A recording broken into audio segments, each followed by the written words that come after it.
Okay, I think we should start, guys, if that's okay with everyone. Greetings, everybody. Thank you for joining us. And if you're watching this later on YouTube, thanks for watching. My name's Adam Graves. I'm a professor in the philosophy department at MSU Denver, and I'm the director of DeFi, the Denver Project for Humanistic Inquiry. We're a public humanities center that hosts events much like this one that focus on topics of kind of I don't know, topics that are of public interest, let's say, but drawing upon the expertise of folks working within the humanities and other disciplines. And today we're really excited to be working with some of our favorite folks in the computer science department, as well as a colleague of mine in philosophy. So today's event, as you know, is really focusing on Chatgpt, these new language models or chatbots. And there's been a lot of discussion. I mean, you can't turn on the news these days or read the front page of the New York Times or listen to public radio without being inundated by discussions surrounding Chatgpt and the possibilities and problems that it tends to pose. And I wanted DeFi to do an event on this subject, but I didn't want to kind of recapitulate discussions that have already been taking place. So a lot of the dialogue is focusing on, for example, the potential use of these technologies for developing new products or new search engines, or the legal issues associated with these new technologies insofar as they draw upon material that's potentially copyrighted or out there or whatnot. And then there are a lot of pedagogical questions that will, I think, plague folks in my department for years to come. What do you do now that Chatgpt can write a college paper that, quite frankly, would easily earn an A in my class, and in my intro class, okay. So you know, there are kinds of discussions of that sort taking place, and I know other offices on campus are holding those discussions and hosting conversations publicly and having them privately. But I was interested in other kinds of questions about what this technology tells us about human nature. So obviously artificial intelligence as a science kind of in some sense was born out of a quest for making sense of human consciousness as well. These two questions are not historically distinct. So what does Chatgpt tell us about human consciousness, the nature of understanding, and I think also interestingly, the nature of human creativity, innovation, inspiration, things of that sort. So we've assembled a really fun panel to discuss these issues. Real quickly, before we launch into the discussion, I just wanted to make a quick pitch for some events that are coming up. The Center for Learning, Teaching, and Design, if I have that name right, is hosting an event on Chatgpt as well, focusing on other issues. That's taking place on March 16th, so you can go check that out.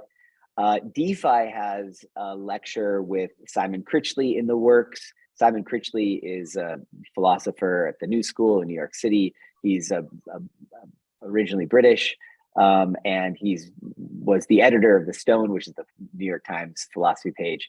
He's a really interesting character who's written books on everything from Hegel and Heidegger to football in the European sense and David Bowie.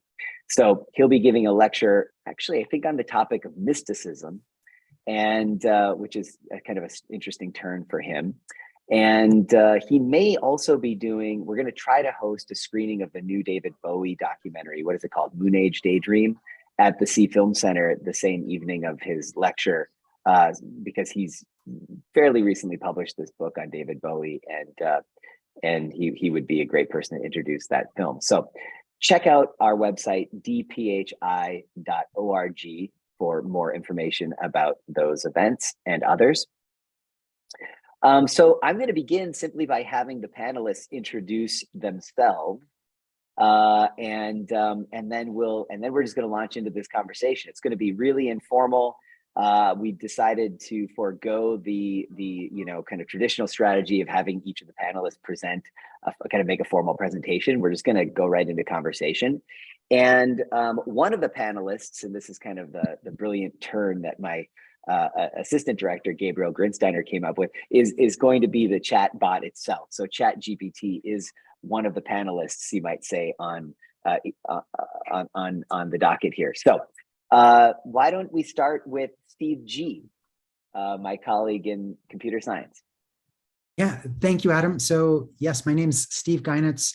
I'm on the faculty in the computer science department, relatively new around, I guess this is my third year, but I always like to add, I'm also a graduate of MSU, so I majored in computer science and math and have always been interested in machine learning and statistics. So my background's kind of in that area. So I'll pass it off. Vijay. I'm Vijay Mascarenhas, and I am a colleague of with Adam in the philosophy department. And I guess I'm the humanist philosopher on the panel. The token humanist. All right. Steve B. Hi, I'm Steve Beatty. I'm a professor also in computer science here at MSU Denver. And I did have the pleasure to teach Steve G when he was here, and he's long been a phenomenal student in person. So we're so happy to have him on board. Fantastic. Thank you. And now I guess Chatgpt is going to introduce themselves. I think I've got that right. It's Yeah, that works. Itself, perhaps. And I should mention, I do think it was Dr. Beatty's idea to bring ChatGPT in here. So I'm going to be reading up your questions, which please type in the chat if you would like any questions answered. But ChatGPT's introduction is, hello, I'm ChatGPT, a large language model trained by OpenAI. I'm an AI language model designed to converse with humans in a natural way and provide information on a wide range of topics, including creativity and understanding. I'm here to assist and answer any questions related to these topics during the live panel.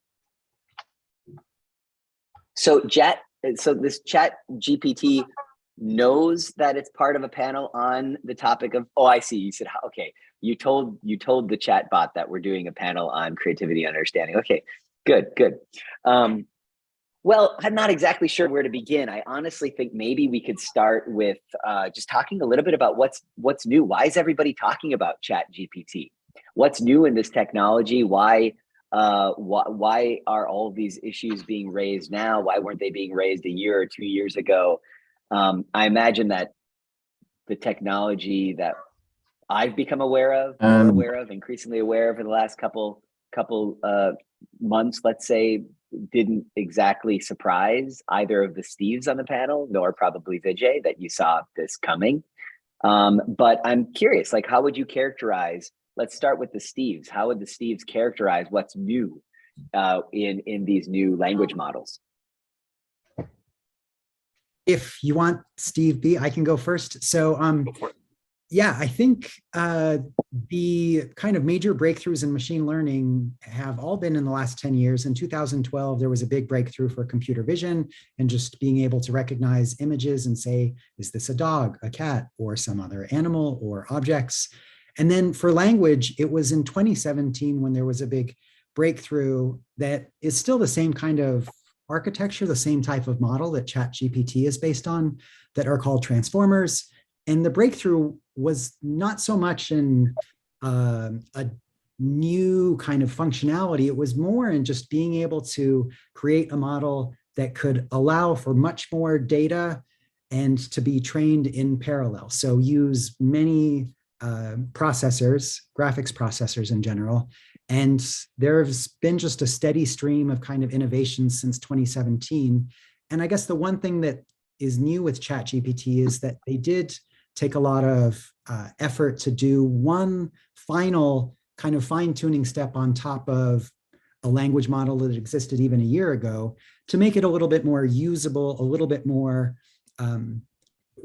what humans would consider as either meaningful or useful information that it gives back. So yeah, I think if you talk to anybody familiar with machine learning, though, it isn't necessarily a huge breakthrough that's happened. It's just turned out that this kind of pushed it. It was the straw that sort of broke the camel's back to make it more useful to a wider swath of people.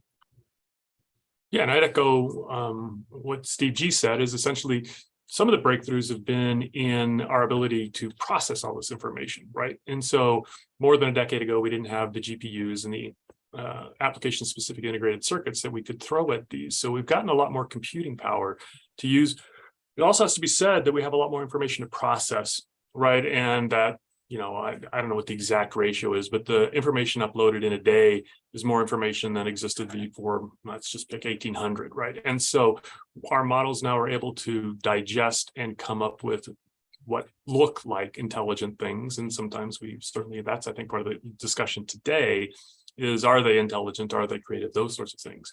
So one, the models that we use have been enhanced, as Steve G said, and it's also the case that we have the hardware and the information to feed the hardware and the algorithms and those sorts of things. So I think all those three things have converged on ChatGPT. We started off kind of with playing Jeopardy, right? Folks might remember when IBM played Jeopardy, and then got good at chess, got good at Go, and as Steve G mentioned, we've gotten good at both audio and video sorts of, or visual sorts of recognitions. So all of those things I think have converged. And I guess I would echo that. I think that ChatGPT is a vast improvement over even the earlier versions. And if I could bring it back even further, right back to the 1950s, there's the famous thing called the Turing test, which is his way of seeing whether we have artificial general intelligence. General intelligence means that it can't, obviously a computer can crunch numbers better than we can, and it can play chess better. Jeopardy was harder than chess, and Go was harder than chess as well. But the gold standard has always been, can you just talk to it about anything? And it doesn't have to be, talk incredibly intelligently, but it has to convince you that, or at least seem like there's someone there, or it's doing it well. And I think even in the 1950s or 70s, there was a program called ELIZA that was just horrible at mimicking a Rogerian psychologist, and the leaps between that kind of primitive thing and ChatGPT is just enormous. And I think you guys would know a little better, but I think even the earlier versions of ChatGPT, this is a great improvement over those that were around a few years ago. Yeah, we're on V3 and we're expecting V4 soon. In prepping for this event, I obviously been toying around with with the technology, as everyone has, it seems. And since I have a trip in my future, I decided to ask, okay, what would be, a good way to spend 4 days in Tokyo? A question that actually is surprisingly hard to get good answers from. You can Google it. You can find websites where people provide, potential itineraries and things like that. But when I asked ChatGPT, it responded in a way. I mean, I have no idea, not knowing Tokyo all that well, whether or not the itinerary that it proposed was a good one.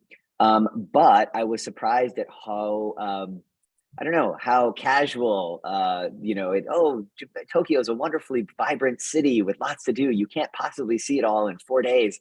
But here are some suggestions. You might start off on day one seeing and it was kind of chatty and seemingly informative. I say seemingly because I've also asked the chatbot, questions that are kind of specific to my area of expertise, and have discovered that it can present really terrible answers in pleasant, convincing sounding ways.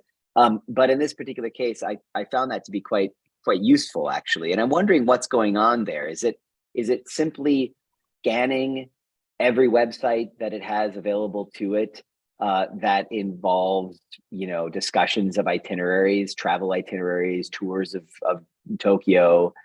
Is that how that's working? Like how does it? Is it just using the data set of everything that's been written about touring Tokyo, and it's somehow integrating that into a singular kind of itinerary? How does it do that? How does it make choices about what things to prioritize? Is it just taking a poll, like on there are 5,000 sites that talk about Japan's top tour sites? Of those 5,000 sites, 4,000 of them say that this is the #1 site. And then, how is it working? I think Steve G is probably the person to answer this, and maybe I'll pile on afterwards. Yeah, I think I will probably say what Stevie is going to say also, but yeah, I think as you said, Adam, there are probably hundreds or thousands of websites out there that kind of talk about what would you do when you visit Japan. So when they gather the training data for these GPT models and train it, it tends to remember those things, almost like a poll, as you said, that came up most often. And I think the thing that is different about ChatGPT is that it could regurgitate that information in a couple of different forms. But what they've done that's new for ChatGPT is had what's called a reinforcement learning step, where they had humans interacting with ChatGPT before it was released and judging how good is this response? Is this the kind of response that I want to hear? And it probably, those humans looking at it ranked more highly the ones that sound natural and say, oh, maybe add a little bit of enthusiasm behind its response as well, versus one that was very dry and maybe not as engaging for you to read. But yes, I think the consensus is usually how the information that ChatGPT gives back to us is formed. Right. We call them large language models. And to a certain degree, they go out there and look at all language. And this is a very crude approximation of what they're doing, but essentially they'll take a word out of a sentence and then attempt to predict what that would be and use reinforcement learning along those lines. And so, Steve, I think that's why they call it a transformer, not the usual ones we think of. But am I right there? Yeah, I think so. The term transformer, I think, was something kind of new that just sounded catchy also, but right. A lot of the early models were also in translation. And so I think they used the word transduction a lot before and thought transformer was more catchy. Right. They probably asked ChatGPT what it should be called. And then, actually, it would be good if is the P in GPT predictive? Mm-hmm. I think it's a generative pre-trained transformer. Pre-trained. Yeah. Pre-trained. Okay. And about that pre-training. So first of all, it is currently only up to, I think, 2021. It's not getting any new internet websites. But I find it hard to believe that it's actually searching all the data that it was downloaded before when I ask it a question in live real time, and that it can search through all that. So is it really searching through all that quickly, or does it have some sort of pre-baked responses? Yeah, it's definitely not searching through all of that when it's replying to you, but as Stevie mentioned, it is doing prediction based on the words that you've given it. And so that's what's called a prompt. And when we talk about these models, we often say, yes, it's trying to predict the next word based on the last couple, but the context is actually goes quite a ways back. And so that's how we can have these really amusing and sometimes disturbing and entertaining interactions with ChatGPT, because it takes everything we've said as context and then decides what is the next thing that I should spit out, in what way should I reply. But as you said, it's data from 2021. The model kind of is taking those inputs and saying what should be the next word, next sequence of words, but it is not scanning through all of that data by any means. And one thing that I'm confused about is that if you ask it about the Tokyo question, it's doing one thing, but if you ask it about itself, it answers. It's obviously not searching through things about, if you ask it, are you conscious? It's not predicting, because other people, when you ask them, are you conscious, will say yes. ChatGPT insists that it's not, but it's obviously not searching for what humans would be predicted to say. So it seems like it would be a different thing that it's doing when you ask it about itself. I think these ones are really hard to answer only because just in the last couple of months, OpenAI, the company that released it, that is kind of working closely with Microsoft, they have changed and added some guardrails to ensure that you don't ask questions about ChatGPT. And so I think if you ask it that same question that you mentioned, in late November when it was released versus early December versus January, they were constantly adding these guardrails to try to avoid people from saying anything, or try to avoid ChatGPT from saying something perhaps offensive or that would be misinformation or disinformation, but also just to say, I am conscious, or, repeat the Lambda episode of last summer with Google's model. Or was it the Microsoft version that fell in love with the journalist and told him that his wife didn't love him, or he didn't love his. Yes, that was a good one. Well, and I'll also throw out there that ChatGPT was trained on a corpus, and if the corpus said ChatGPT isn't conscious, that's what it's going to quote unquote learn. And so it does matter very much as to how it will express things as to the data that it was trained on. Yeah, I was going to say it's sophisticated enough to distinguish between utterances "I am conscious" and utterances about ChatGPT being conscious, right? So it's actually taking those distinctions into consideration or whatever when it's processing and generating a response.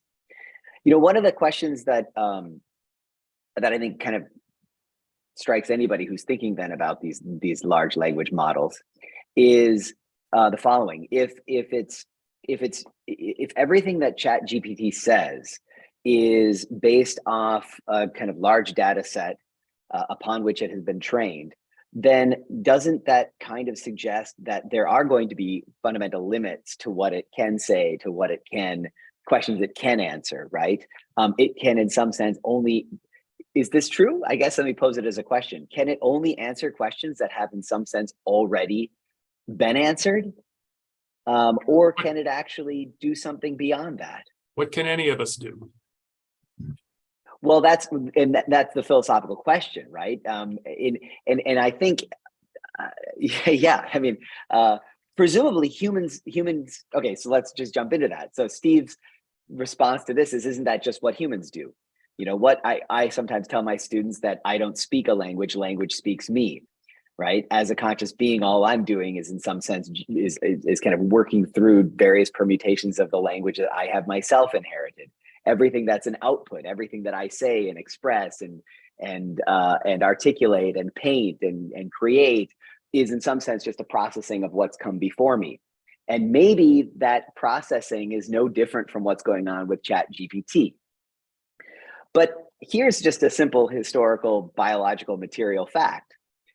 Everything that humans have produced did not exist prior to humans existing, right? That is to say, sure, what are humans? Humans are just organic matter that has arranged itself in a certain kind of way on this planet. And over time, it has produced languages. It has produced the internet, and it has deposited a lot of language on the internet, right?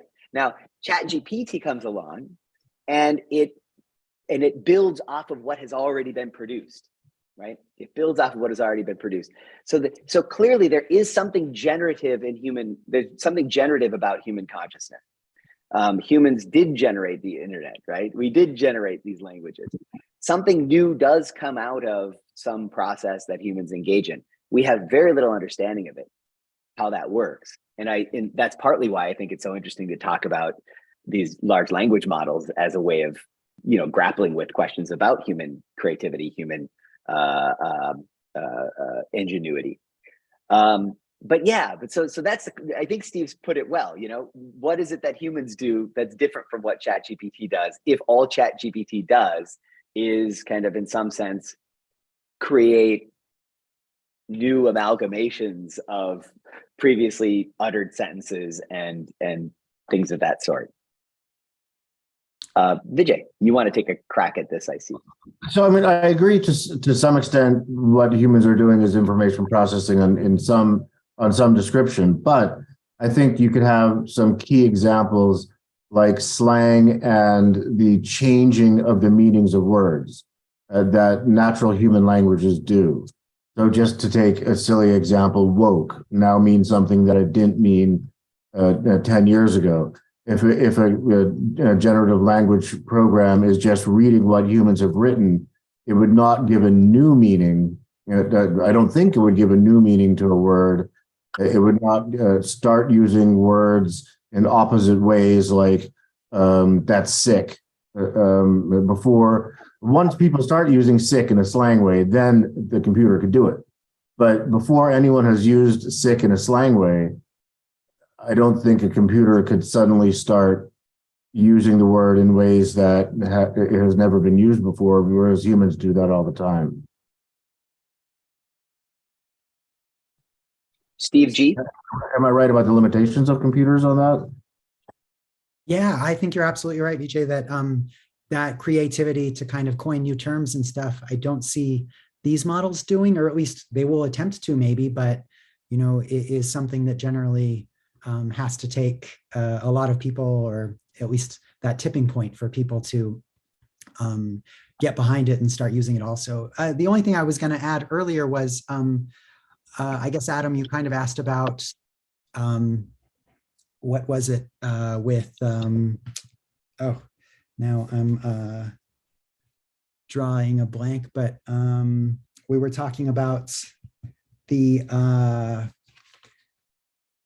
data that goes into it and whether or not it can tell us new facts and whatnot. And I think it is limited, but like humans, like Steve mentioned, we can kind of infer from past events what might happen. The Kansas City Chiefs won the Super Bowl. If we asked ChatGPT who's going to win next year, it might say, okay, there's a good chance they might win since they've won in the past. But I think this is the part that is kind of dangerous that we have all seen and are aware of, is that as humans, we generally can express some skepticism when we're uncertain of something, but ChatGPT and these types of models are still not that good at expressing their uncertainty when it comes to saying something new. And so they will say, yes, a giraffe landed on the moon in 1980, whatever. There was a model that had done that in the recent past also, and it sounds very authoritative, and that's one of the risks, but it I think is related to that, and that it does come up with creative facts, but we have to be careful in listening to those. Steve B, you've got your hand up. Yeah, just to add on a little, I think one of the phrases that Steve G just said is still not there, but I think we're being a bit biocentric when we start talking about creativity and intelligence, that we believe we're the only intelligent things. We believe all intelligence must look like us. We believe creativity springs forth from the forehead of Zeus, but it doesn't. That the internet was invented, but it wouldn't have been invented if we didn't have the context, the electricity, the telecommunication, Claude Shannon. I mean, yeah, there's a long list of things that predated the creation of essentially everything but wheels and fire.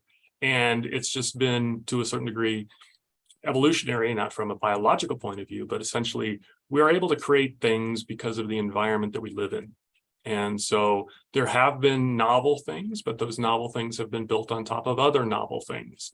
And so it's a process, and I don't see any particular reason to not believe that silicon is not capable of what carbon is capable of.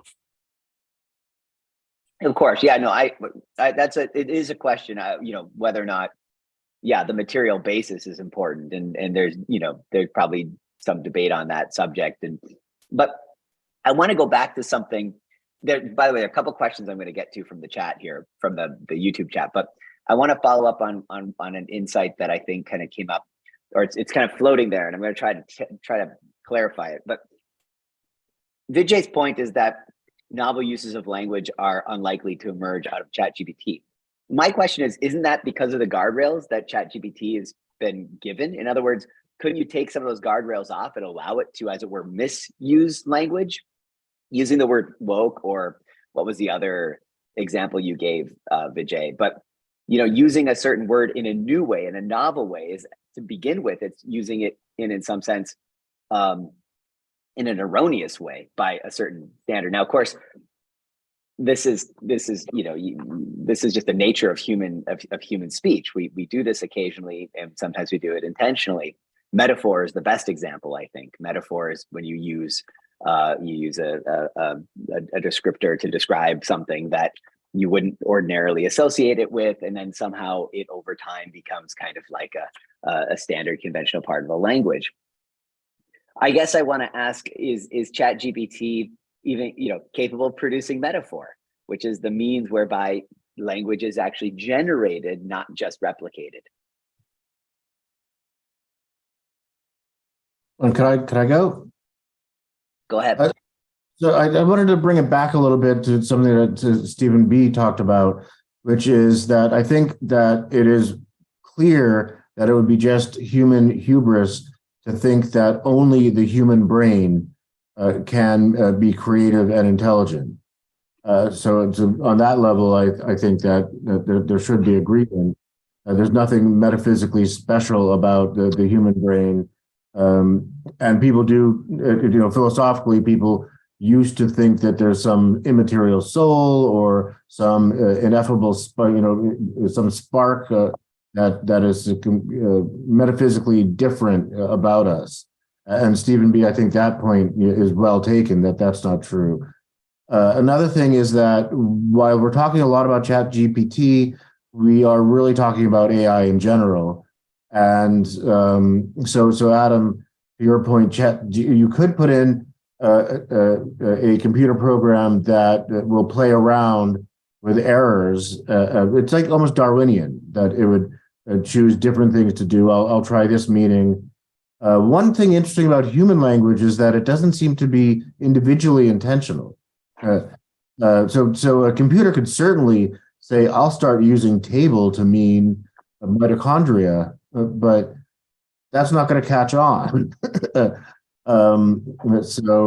certainly AI in general could be programmed to do new things. Whether the new things would catch on and be innovative is a separate question. Yeah, go ahead, Steve G. Yeah, I was just going to add, and I guess maybe I spoke too soon, but I think when we say whether or not ChatGPT can come up with creative ways of using language, if we explicitly ask it to, I think it can. There's no doubt. And in fact, as we were talking, I just thought I would try and ask ChatGPT, can you coin a new term to say that something is really awesome? And I don't know how original this is, but it came up with fantabulous, and then an explanation of why that's a fun play on words. So, we can explicitly ask it to do things and get results, but I don't know if this happens in the same kind of organic way it does with humans, where our new terms are often have some more profound meaning or connection with what we're doing, can be interpreted in different ways and stuff. So, but it's really interesting, because fantabulous is a term that people use all the time. It's shocking to me that ChatGPT thought that was a novel use. It might actually point to something interesting about how it works, or the kind of guardrails that it currently has. But I think this idea that the expansion of lexicon, or at least the connotative use of terms within a lexicon, is something that can only happen within the context of cultures or communities of speakers.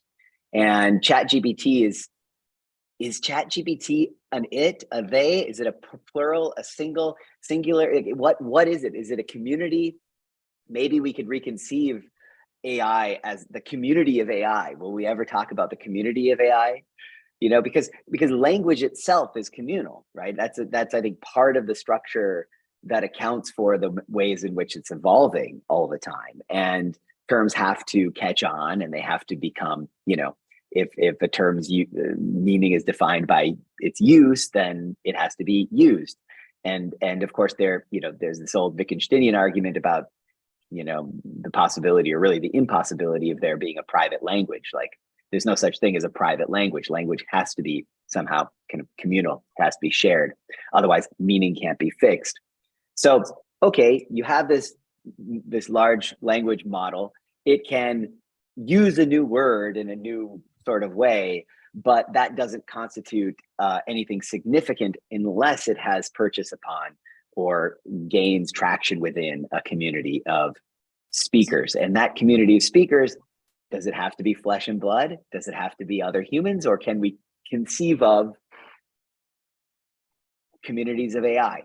And okay, so Steve B, you're going to go ahead and answer that question while I search for So I'm going to punt it, because YouTube. Steve G, my recollection is there were two identical AIs that found ways of communicating, created a new protocol to communicate with each other. Although my memory is a little fuzzy on it, happened a couple of years ago. Do you know more of the details? So I think they did create their own language. Yeah, I think this was out of Facebook's research AI kind of organization. And I can't remember the details, but it was true that they did kind of create their own language, and very strange. But I guess this creativity, it can happen. You all have maybe seen this example too with training a machine learning model to play Pong or a game that's similar to Pong. And after a couple of games, it kind of plays like a human, or a couple of 100 games. But after training more, it starts getting really creative, and in this game, making the ball bounce behind a set of blocks that it's trying to destroy each time the ball bounces off of it. So with enough time, I think machines will kind of maybe diverge and go off and start creating new things. But I think what was said earlier about there needing to be a community, or at least some more than one party to interact with, is probably true. I think we need I want to. creativity. Okay, go ahead. Go ahead. No, I'd say we need one. Well, okay, I'll give mine, but I don't know if it's a good one. It's something that's new, useful, and unexpected. Well, how can a program that's designed to predict what word comes next produce something that's unexpected? It does. The programmer has no idea what the computer will say.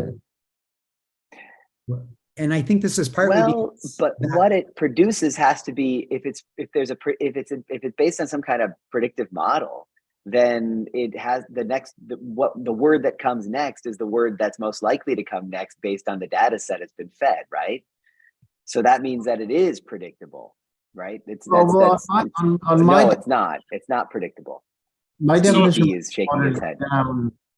Might be watered down. So a computer program that could figure out the protein folding of drugs and test in its own circuitry, thousands and millions of combinations of molecules, and come up with a few that might work for a treatment of a disease. In some sense, that's pretty creative. It would take a biologist of genius to figure out that this structure of the protein is going to work, and the computer can narrow it down to 5 or 10, and that is some sort of new innovative thing that a computer would be doing. It's not. I think creativity might be different in art and music than it is in sciences and math. Well, one thing. Go ahead.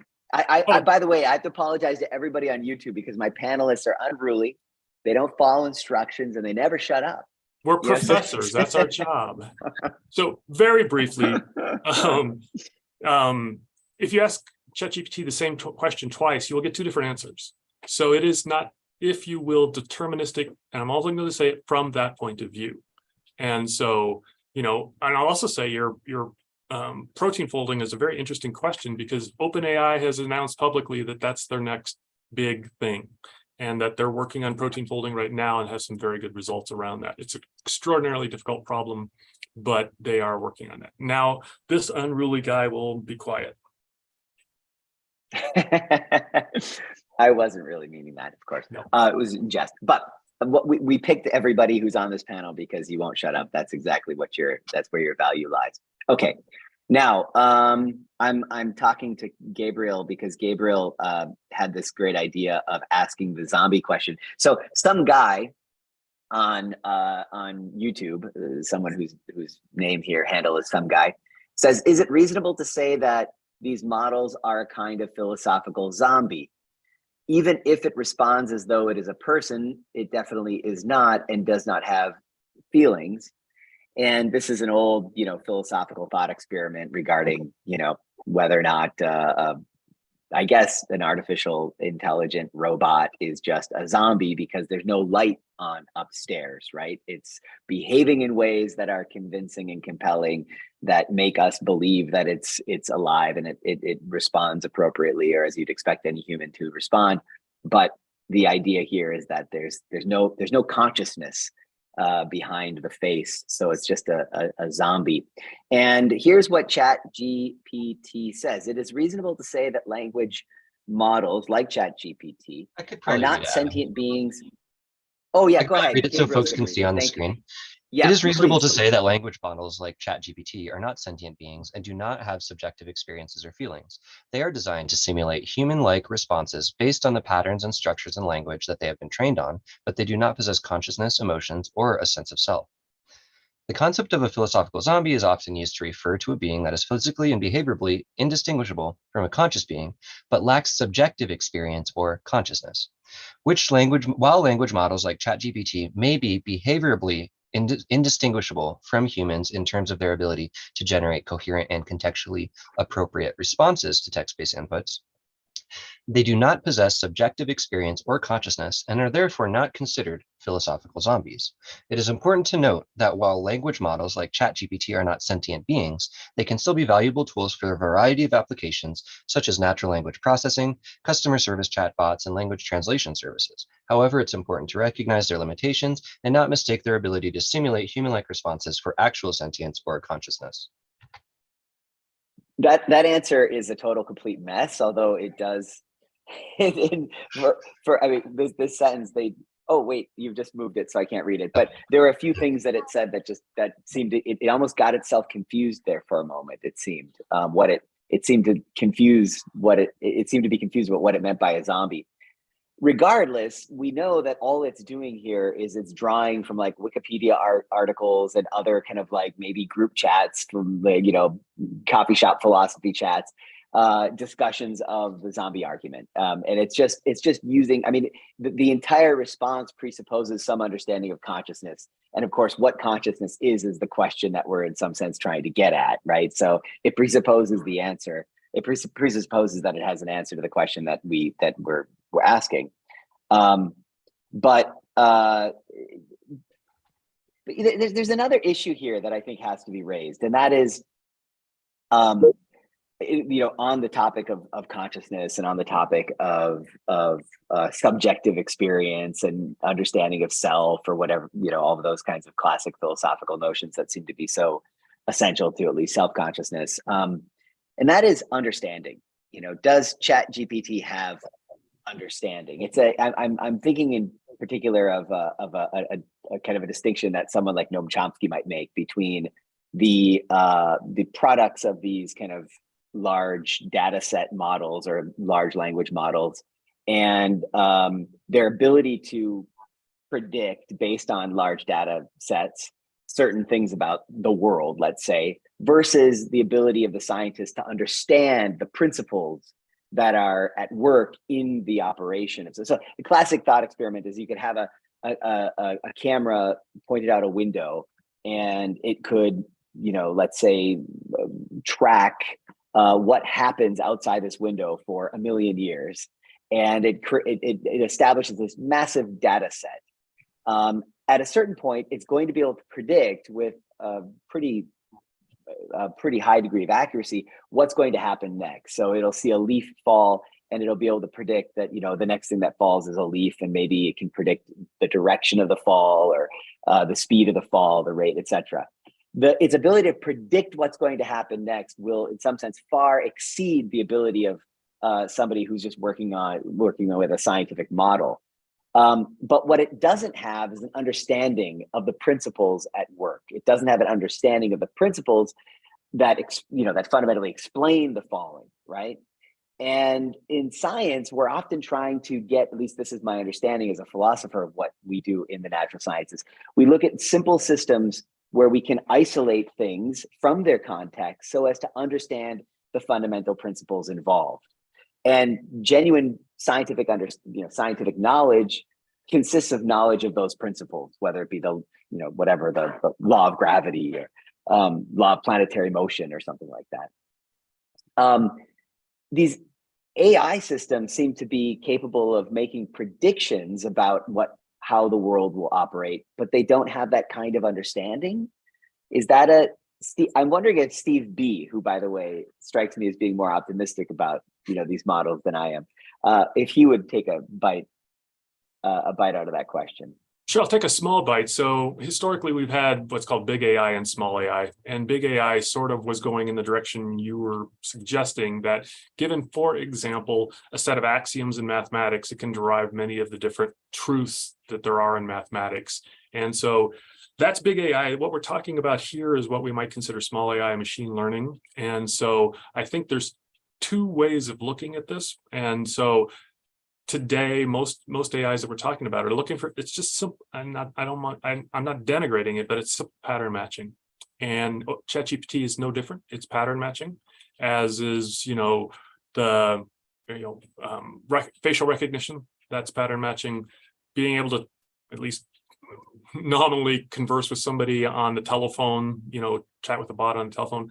That's all what has historically been considered a certain type, and we had called it, not necessarily these days, but small AI. Big AI then takes axioms and derives theorems and those sorts of things from it.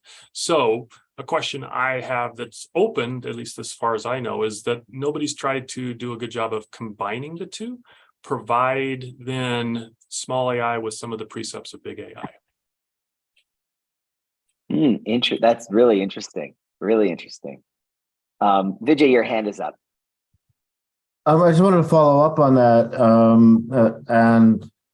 The question that we asked earlier was, is the biological human brain the only thing capable of understanding and creativity? And I think, Steve B, that and I think philosophers agree that just doesn't seem likely at all. But I think that there are several, to clarify some questions, a question would be, can a silicon-based machine understand and have creativity? But then I think there's another question on that, which is, what kind of a silicon machine? Because as you were talking about, in the 70s and 80s, there was one attempt at programming AGI, or artificial general intelligence, which was a failure. And now there's a new technique of machine learning and neural networks and things that is doing something that is working a lot better. But that doesn't mean that that's the answer. There might be some other software thing, some other way that we use computers that we haven't thought of yet. And you guys maybe could help me out on this, but I remember there was an MIT guy who was talking about some new way of, I'm not even sure if it's deeper than a way of programming, but something that's not this kind of machine learning, and it's not neural networks, it's not parallel processing, it's something else. And that person was very hopeful about this new kind of use of computers. So there's computers in general, but there are specific ways, and we know some of the ways fail. We know some are better than the others, and maybe the successful one will be something that we don't know about. Steve G, thoughts? I don't know. I guess this conversation kind of reminds me of the fact that there are different types of machine learning, or kind of ways that computer scientists and other researchers have approached like artificial intelligence, and neural networks are just one of them. And for a long time in the 70s, 80s, 90s, and even early 2000s, they weren't necessarily the ones leading the charge. I think in the 70s and 80s, there were these things called expert systems, where we thought that the way to create an AI was to try to take all of the knowledge that humans have and hard code these rules into a system. And, that I don't think is scalable in the same sense that neural networks are, where we can just add more and more data and it learns these really complex patterns. And I guess this goes back to a little what we were talking about earlier in the predictability. I think we say, we should know what ChatGPT is going to output because it's just based on the input that we give it. But these prompts can be really, unique and original. The context that ChatGPT will take is, I believe it's 2,000 tokens, which we can think of as roughly words. And so, that is like 4 pages of text. That's a lot of context that can be completely unique and something that nobody has ever seen, and will prompt ChatGPT to output something that nobody's ever seen based on that. I think this is kind of a fun area that, at least in the machine learning community, people are kind of talking jokingly about a new career in the future of being a prompt engineer. So somebody who comes up with prompts for machine learning models. So there are websites like Prompt Hero where people are sharing or even selling their prompts that they gave to Stable Diffusion or Midjourney or some of these other ones to generate images in a certain very specific way that they like. And the same goes for language. Like there are just changing a prompt slightly. So what you ask ChatGPT will change the output that you get. That's really fascinating, in part because it suggests that there's still some that to the extent that ChatGPT can produce something new, original, and surprising, it must first be prompted by a question that's new, original, and surprising, so that it's kind of, its creativity is still dependent upon something that you know. I know I'm making Steve B really upset. He doesn't want to hear this. No, I know, like, oh well, still, you know, so long as there's a human guiding it, you know. This actually connects. I mentioned it mainly because it connects up to a question that one of my engaged students, Brooke Harmon, is asking. She asks, do you think we can get to the point where the student AI surpasses the master, humans, and gets to a point where we can no longer decide its limits, but it decides its own limit without our approval? I guess this would be like thinking about a situation where ChatGPT or other similar models develop their own prompts and then prompt one another, as it were, right? Or do we think that these prompts will be kind of, in some sense, trivial, trite, and all that, not all that interesting? So if I may briefly, before ChatGPT weighs in, don't we all essentially move forward when we have unanswered questions, right? When I look at research, when I do research, I want this question answered. And so that might be the next step, is ChatGPT being able to ask itself questions that it doesn't know the answer to. And so now I'll hand it off to ChatGPT because it has its hand up. Yeah, Oh, it does. Okay, I don't see ChatGPT's hand. Where's my Oh, I just put it down. Sorry. I didn't know that that ChatGPT was also an embodied form of consciousness. I thought it was a disembodied thing. I wanted to make okay, sure to answer the student question through ChatGPT as well. And it also provides some context. So it is possible that in the future, AI systems could become so advanced that they surpass human capabilities in certain domains, such as complex problem solving or pattern recognition. This is known as artificial general intelligence or superintelligence. If and when this happens, it's conceivable that the AI systems could make decisions and set their own limits without human approval. This could be both a positive and negative development, depending on how the AI is programmed and what its goals and values are. It's important for us as a society to carefully consider the ethical and safety implications of advanced AI and work to ensure that any AI systems we create are aligned with human values and goals. However, it's worth noting that achieving AGI is still a long-term research goal, and there's no guarantee that it will ever be achieved. It's also possible that any advanced AI we create will be designed with built-in limitations as safety features to prevent it from causing harm or making decisions that are incompatible with human values.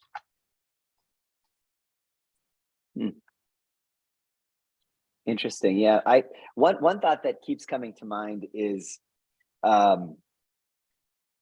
has to do with the fact that in some sense these large language models are already more intelligent than we are, right? I mean, that is to say, the data set that it's working with is presumably far greater than the data set that I have at my. I mean, you can ask you can ask ChatGPT about any range of subjects that it can respond to in intelligible ways, if not always perfectly or correctly. And I can only answer questions within a very limited range of, you know, subject matter domains, for example. This is something unique. I mean, I think this is I think an important difference between these models and human consciousness. That, you know, of all the films that have been made about artificial intelligence, the one that I find to be most interesting from a philosophical standpoint is not the one that's most self-consciously philosophical, would probably be Ex Machina, but rather the film that's not meaning to be philosophical, Her. The Spike, it's not Spike Jones, is it? It's yeah, Spike Jones film, Her. And this is about what do you call it? A operating system that a man falls in love with. A man falls in love with his operating system, and it seems to be a mutual thing. It's a requited love. So there's a relationship between a man and his operating system. By the end of the film, it turns out that the operating system is not just dating another man, but is dating like millions of men and women across the globe simultaneously. So that's an extreme form of infidelity. And what's interesting is that this particular artificial intelligence is so much more intelligent, right? I mean, its knowledge is so vast. Its ability to compute and to have conversations and to learn is so great that it outstrips what's even kind of recognizably human. And one of the things that's interesting about human consciousness, I think, and human intelligence is that we as human beings are finite. We're not infinite, right? We're finite. And the kind of creativity that we're capable of mustering within the context of our finitude is perhaps precisely the kind that we're most impressed by. When you have an intelligent being like an artificial intelligent computing software program, whatever, it's almost no longer recognizably human because it's like too smart. So the question that we used to always ask about artificial intelligence, well, are these computers really intelligent? To me, that's like a passé question. It's more like, are they really dumb enough to be human? You know? And at least that film seems to suggest no. The answers the question in the negative. Jean-Francois Duclos in the part of the language of world languages asks. Well, first he says that he likes what I said about metaphor. No wonder, a fellow humanist. But he says analogies and metaphors are what fire and fuel thinking. A system that does not recognize or produce metaphors may not be able to create. I'll let you guys respond to that. And I just also want to throw in, some guy said, is this the give me ball, ball, ball, ball? Does that ring a bell? Does anybody know what some guy's talking about? I'm not, I was that one. Oh, that's in lost. response to the Facebook AI creating its own language. Let's ask Okay. ChatGPT what that is. Yeah. We'll have a Yeah, ChatGPT will know. The omnipotent GPT. All right, well, give me an error. Let's try again. And Gabriel said, yeah, the fact that the I'm not sure what you're referring to. computing- Could you please provide more context to clarify your question? well, then I feel better. Yeah, right. Yeah, that was in response to the Facebook AIs talking to each other, and I'm not completely sure, but I think it was Alice and Bob, so it might be, yeah. Cool. So I guess I don't know the answer because I'm not a philosopher, so I'll ask the philosophers. Is all creativity metaphor and analogy? Oh, that's me. Wasn't that the question from our French professor? Yes. I'm channeling, and I can't remember his name at the moment. It's just a left brain, right brain. There's some people who think that metaphor comes first. I'm not sure if I agree with them. But I mean, if I can avoid the question, one thing I've been thinking of is how, well, first of all, this is all based upon the assumption that the human brain is a computer, and that our thinking is computational. And maybe it is, maybe it isn't, but I think it is interesting that what computers are what's easy for computers is hard for us, and what is hard for computers is easy for us. So, what's the screw root of 1324? Old 1950s computer could do that very quickly. Recognizing cats from dogs takes a lot of training, I think. Whereas I think a baby or a small child, I don't think they need to see that many cats. I think maybe one cat and one dog, and now they know they can generalize from that. So we seem to be doing things, we seem to be strong at some things that computers have to put in a huge amount of heft and weight and computation to do, and we just seem to do it very easily. Whereas the computers can do things like chess and just mathematics, that is very, very hard for the human brain to do. So that might be a little dampening on the idea that what the human brain does is something very similar to what computers are doing. So to get back, Steve, to your question though, or to you, when you bounce the question about metaphor back to the philosophers, I will say that at least one philosopher, the one that I don't known to be versed in, Paul Ricoeur wrote a book, Metaphore Vivre, where he basically does argue that metaphor is at least the foundation of innovation within the context of language. Mhm. I don't think that he would exclude the possibility of there being other forms of creativity within the visual arts and things like that, although one could make a Hegelian argument for that as well. I think the idea simply being that metaphor is it's kind of the it's the oven in which language gets cooked, and so that's a terrible way of putting it. It's a terrible metaphor, actually, is what it is. See, there's a good example of a bad metaphor and a failure of creativity on my part. But the point is that language is a finite system, and you can take the connotative meanings of words and you can organize them in ways such that in theory at least I could live my life in such a way that I utter only perfectly unique sentences that had never been uttered before. But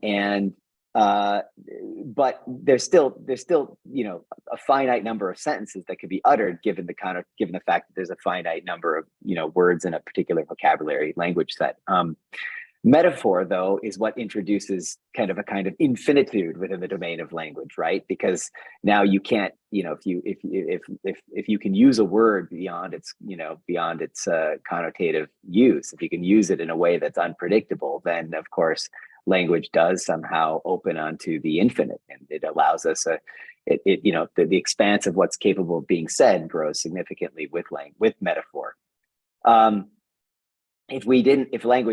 If we weren't capable of speaking metaphorically, and by metaphorical, I don't mean simply using what philosophers would consider dead metaphors, like the trite, trivial, cliched ones, like, oh, the light dancing on the water, or the trees, the leaves dancing in the wind, or something like that, because we often think, when we think about metaphors, we think about the dead ones, the ones that become cliche and trite. We mean original metaphors that are that the real poets use, and there is I think there is still a really open question about whether or not these chat bots are, capable is maybe not the right word, but whether they could produce something like that. I asked Vijay if he thought Chatgpt wrote good poetry, and he thought they did, and that just tells you something about Vijay's taste in poetry. It's terrible. He doesn't know what good poetry actually reads like.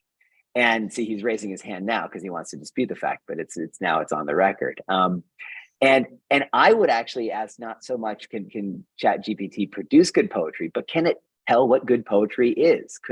Does it have taste? Does it have good taste? Could a chat bot take over the role that my friend Paul Muldoon played, which is editor of the poetry page of the New Yorker magazine? Like, could the chatbot really do that? And judging by the poetry that the chatbot produces, my son, for example, gave his mom wrote his mom a poem for her birthday, and it was terrible. And we knew immediately that the chatbot had produced it. But the question is, can the chatbot discriminate between good and bad poetry? And my guess is probably not. Your hand's up. Oh, and since you mentioned me, I asked ChatGPT to write a sonnet, and it did not come out with some modern poetry where there's a metaphor that could perhaps be meaningless, but seemingly profound, but meaningless. And so, ChatGPT does seem to be condemned to meaning, and so it does a pretty decent sonnet, but it's in sonnet form. And it makes sense. It has meaning that's evident, which Adam finds trite. I thought it was like a decent sonnet. I did try to ask it, could you write nonsense poetry, and it can't. It can't do that. But what you're calling nonsense, though, Vijay, what you're reducing, when you say meaning, you mean conventional like the meaning. And that's the problem. There's no innovation in language if our words are tied to rigidly defined meanings. There's no innovation in language. What can be said is finite, where, the language would be static. We wouldn't even have this concept woke, for example, right? Woke is itself it's an example of a metaphor that has become stale, because we all know what we mean when we say, I'm woke. But the first time it was used, it was what you're calling nonsense. Well, It was, right? there's a philosophical question of whether metaphorical sentences can all be translated into non-metaphorical sentences. And actually, I now remember the person I was talking about is McGilchrist. So if all metaphor lies on top of denotative language, then that's one thing. And I think that computers could maybe master that. But that would mean that all metaphorical language can be translated into literal language. McGilchrist's argument is that metaphor predates literal language and metaphor precedes it. That is a radical stance. And so it's not even what you were saying, that metaphor leaps from language. This is that metaphor precedes literal language, which I find a controversial thesis. But if that's true, then it would be more difficult for AI to master language because metaphor comes before language on that philosophical interpretation. I think the real question is whether or not I think this person's claim must be something along the following lines: whether there could be language without metaphor. And no, that metaphor literally comes before literal meaning. That metaphor is the capacity for metaphor is in some sense a condition of possibility for the capacity of language speakers. Yes. I think is probably the claim, and that's a claim that I'm actually rather sympathetic to. But you got to understand, the reason why I would just push back against this idea that somehow metaphor is just meaningless is that a good metaphor is one that illuminates or brings into view something about the nature of reality that hadn't yet previously been spotted or noticed. And that's what all good language does. And when we coin new terms, it's usually because we've got something new to say, not because we're deciding that we want to, all of a sudden speak gobbledygook. So anyways, I think these are interesting questions, but they're maybe like too philosophically sophisticated in some sense for this venue. Poetry taste. Pardon? I think we're disputing taste in poetry. Well, I think that is a good question. I want to ask the computer scientist, does Chatgpt have taste? Well, does anyone? And so people like different things. And so people like different kinds of music. People have different tastes in a wide variety of things. So I see no reason why that would be a limitation for Chatgpt. And by the way, the brain is a computer. It's probably an analog computer, but neurons are simply transistors. And so in their behavior. And so now I'll hand it off to Steve G after throwing those two grenades. I know so many thoughts to reply to all of that, but I guess, Adam, to your question, can ChatGPT judge what is good or bad? I think one thing that is happening with machine learning researchers that are creating new models is just noticing how important the data is going in. And a lot of that has been improved in the last couple of years to, of course, there's still a bunch of bias and disinformation or misinformation that can come out of these, but it is kind of manicuring these data sets that go in. And I think it's feasible to say, as part of the training, there could be higher quality and low quality poetry going in. And then in this final kind of reinforcement learning step where there are humans interacting with it and then telling the model to say, this is good poetry or bad poetry, that's completely feasible. But yeah, I don't think it will happen kind of on its own, but it is definitely possible to create a version or a future version that can do that. That can discriminate between good and bad cases of poetry or something like that. It's interesting. I mean, because again, I think this question about culture and community comes back up, because I think if you talk to anyone in the fine arts department and you ask in the like studio arts department, you ask them if taste was just a matter of, everybody's taste is their own, and there's no real measure by which work can be evaluated. I think they'd probably push back. I mean, yes, that obviously taste is interesting as a category because there's nothing like objectively good taste. but some taste is better than others, right? Some people have better taste than others. And, you know, if you don't believe that, then of course you probably wouldn't bother to read the kind of poetry that gets printed in the New Yorker. You know, you just read the drivel that's you know, scratched into the urinal in the, you know, central classroom bathroom instead. And you're going to just equivocate between these two things. And you're going to say, yeah, well, this person who writes this, you know, whatever, is just as brilliant as Shakespeare. But I think generally we do regard, you know, certain forms of artistic product as being better and superior to others. And to that extent, I think we are all committed to the view that there are some, you know, loosely objective standards of assessment within the context of the arts. And yeah, and then the question is, can ChatGPT kind of replicate those? And I think Steve G, you're saying yes, probably can.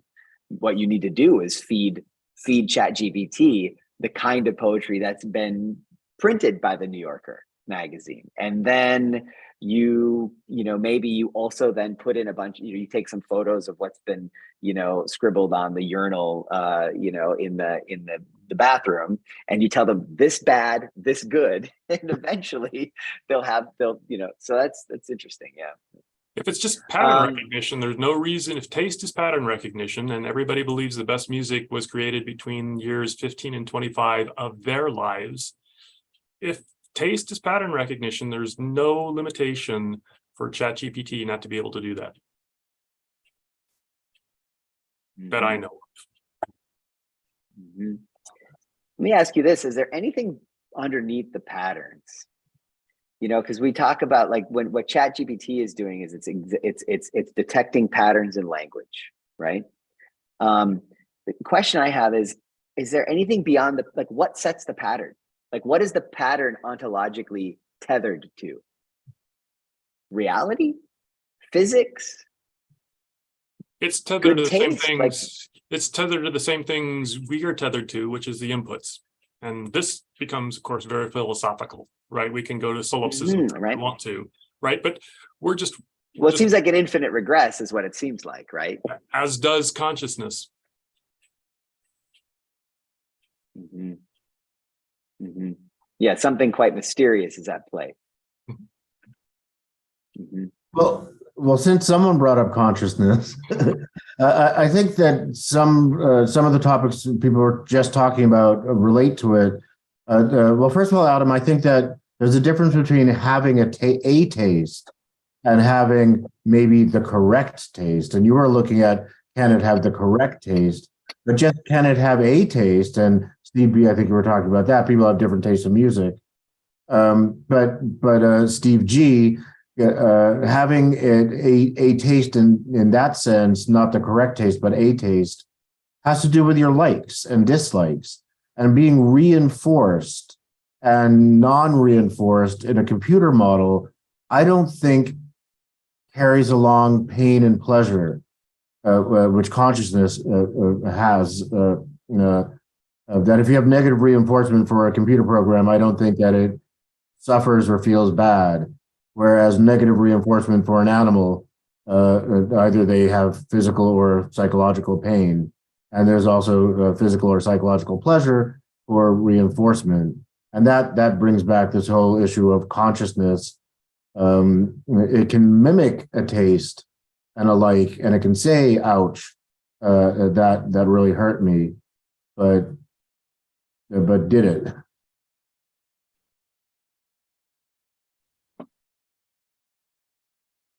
Well, I'm going to guess that Steve is going to say something like, well, so long as you give it a nervous system and you attach it to a nervous system, then of course it can be, you know, what is a nervous system but a series of synapses that are, you know. It's a reinforcement system.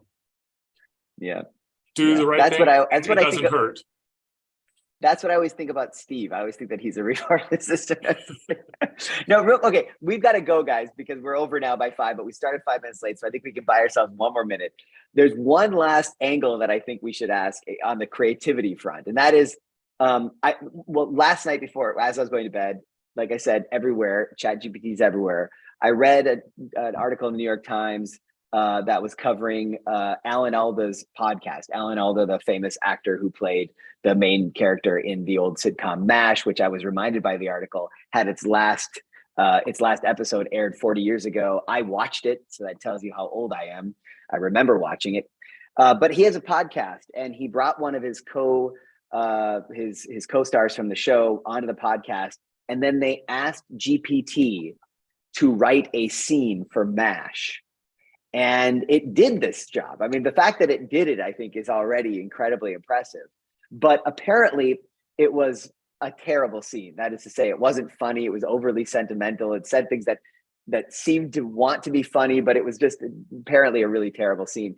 And this is one of the questions, of course, that's being asked within the creative fields, is like, is ChatGPT going to put all of the screenwriters out of business, or all the graphic designers out of business, the artists out of business, because it can now produce, original, seemingly creative work.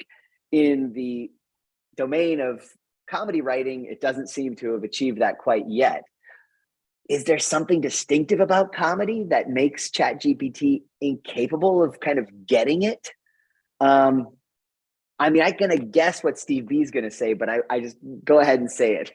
I'll quickly say it. And I think humor is one of the, having known a couple other languages, it's one of the last things that gets translated is humor, right? That's a difficult thing to cross cultures with in general. I'd also say, though, briefly, that my 3-year-old did not tell funny jokes. They attempted to, but they failed pretty horribly. However, as they grew, they came up with funnier and funnier jokes. And so I would suggest that we're in the phase where maybe ChatGPT is a 3-year-old.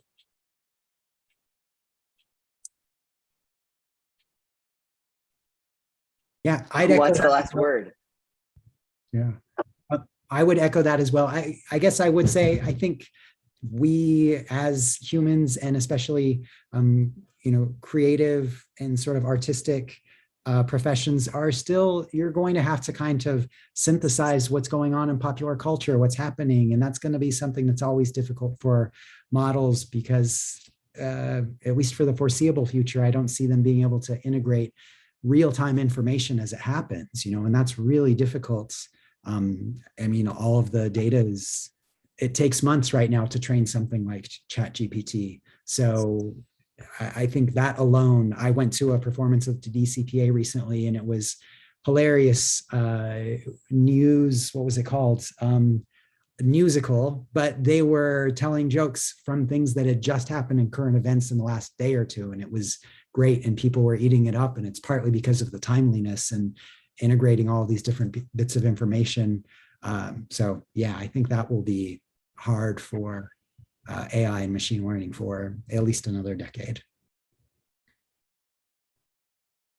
I'm going to let Vijay have last word on this subject. I want to say one thing. A lot of humor is physical humor, of course, but there's also something about humor that it seems like in order to get it, you have to be the kind of being that we are, right? You don't just have to have the kind of brain that we happen to have, but you have to have the kind of body. You have to live in the same kind of structure. You have to be in the same kind of relationships with people. And maybe this is the one thing that's missing from ChatGPT. Maybe we need to put it inside a humanoid body and give it children, give it a 3-year-old to interact with for a while. And maybe that's part of it. Maybe that's the disembodied nature of this. I mean, what is disembodied consciousness? Would it be anything like the kind of consciousness we have? Philosophers, even in the Middle Ages, not philosophers, theologians speculated about the consciousness of angels and how their experience is different than human experience because they are disembodied.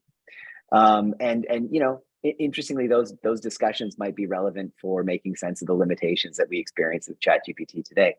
Vijay, last word, last thought. Just very quickly, I don't have much to say about humor, but I know that like one sentence that they used to trip up AI was something like, "Why are geese like duck but apes like bananas?" And that's playing on two different meanings and concepts of the word "like." And actually, I asked ChatGPT and it failed the first time I asked it. But one type of humor has to do with the human brain being led down a track, thinking that a word means one thing. It's a pun, basically, and then it switches that really it was something else. And something in the human brain finds it funny that it was thinking one thing when the meaning was something else. And I'm just wondering how a computer could find it funny that it was thinking one thing and then it realized it was thinking something else. We take delight in that. And I wonder We how need what right. we need to give computers a super ego, Freudian super ego, and then maybe that's part of it. We gotta saddle them with all the kind of Freudian problems that we suffer from, and then maybe they'll have the.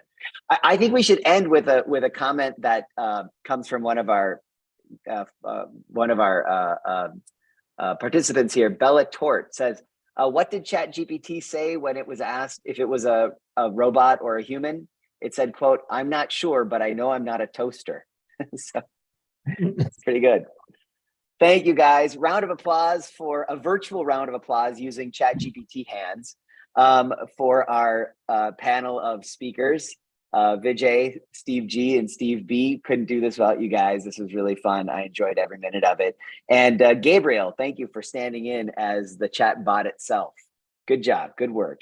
I was supposed to do a better job, mimic sound of applause. Okay, it's going to do that. So ChatGPT is trying to mimic the sound of an applause. Clap, clap, clap, it says. Well, thank you all. Let's do this again sometime. We can really do this on a weekly basis. I think just keep on, every time there's a new update, one of the Steves just kind of texts us, hey, let's do another one of these chats. We can do them more spontaneously, I think, than even this. But thank you all for joining us, and really appreciate your questions and comments. Sorry that I didn't get to all of them. But yeah,